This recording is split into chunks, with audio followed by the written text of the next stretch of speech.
বিএনপির স্থায়ী কমিটির সদস্য নজরুল ইসলাম খান বলেছেন, দেশের মানুষ বিএনপিকে ভালোবাসে এবং বিশ্বাস করে। বিএনপি কখনো জনগণকে পথে রেখে ক্ষমতার লোভে আন্দোলন ত্যাগ করেনি এবং পালিয়ে যায়নি। এই কারণেই জনগণ বিএনপিকে সমর্থন করে এবং পছন্দ করে।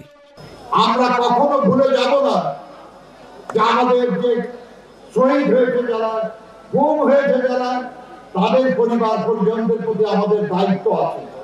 তিনি আরও বলেন, জনগণের আকাঙ্ক্ষা পূরণের জন্য বিএনপিকে প্রস্তুতি নিতে হবে এবং সেই সমর্থন ধরে রাখতে হবে। বৃহস্পতিবার বিকেলে দেওয়ানগঞ্জ সরকারি উচ্চ বিদ্যালয় মাঠে অনুষ্ঠিত স্বৈরাচার ও ফ্যাসিবাদ মুক্ত বাংলাদেশ গড়ার দাবিতে এক জনসমাবেশে প্রধান অতিথি হিসেবে বক্তব্য রাখছিলেন নজরুল ইসলাম খান। তারা দেশে পুনরায় গণতন্ত্র দেখতে চায়, যেমন তারা পেয়েছিল বিএনপির প্রতিষ্ঠাতা শহীদ রাষ্ট্রপতি জিয়া রহমানের আমলে। দেওয়ানগঞ্জ উপজেলা বিএনপির আয়োজনে এই জনসমাবেশে উপস্থিত ছিলেন বিএনপির অন্যান্য শীর্ষ নেতারাও। কোষাধ্যক্ষ এম রশিদুজ্জামান মিল্লাতের সভাপতিত্বে বক্তব্য রাখেন যুগ্ম মহাসচিব হাবিবুন নবী খান সোহেল, ইমরান সালেহ প্রিন্স, ময়মনসিংহ বিভাগের সাংগঠনিক সম্পাদক শরীফুল আলম এবং আরও অনেক নেতৃবৃন্দ।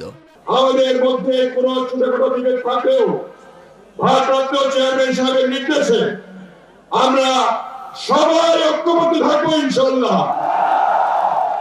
সমাবেশে বিএনপির নেতারা বাংলাদেশের গণতন্ত্র পুনঃপ্রতিষ্ঠার জন্য লড়াই চালিয়ে যাওয়ার অঙ্গীকার ব্যক্ত করেন।